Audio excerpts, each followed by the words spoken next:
អាសន្នទឹកជំនន់នៅថៃខេត្តណានរងគ្រោះធ្ងន់ខណៈទឹកជំនន់កាត់ផ្ដាច់ផ្លូវនិងជន់លិចផ្ទះសម្បែងរាប់សិបខ្នង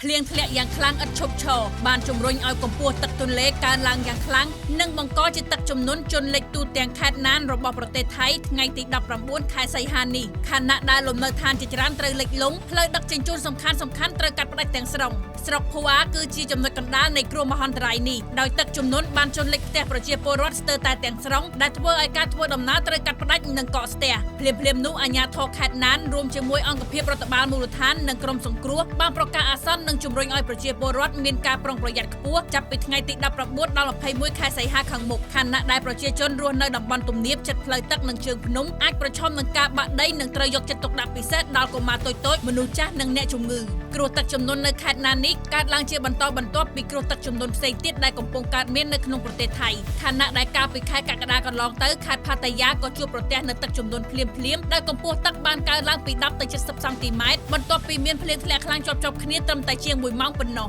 វិបត្តិទឹកជំនន់នៅខេត្តណាននេះបង្ហាញយ៉ាងច្បាស់ពីភាពងាយរងគ្រោះនៃហេដ្ឋារចនាសម្ព័ន្ធនៅតំបន់ភាគខាងជើងប្រទេសថៃចំពោះមុខការប្រែប្រួលអាកាសធាតុដែលបង្កឲ្យមានភ្លៀងធ្លាក់ហួសកម្រិតស្របពេលដែលបច្ចុប្បន្នអាជ្ញាធរថៃបានបញ្ជាឲ្យមានការជម្លៀសប្រជាជននិងស្ដារឡើងវិញនូវខ្សែច្រវាក់ដឹកជញ្ជូនបន្ទាន់ដើម្បីជៀសវាងការបាត់បង់ជីវិតនិងការខូចខាតសេដ្ឋកិច្ចបន្ថែមទៀត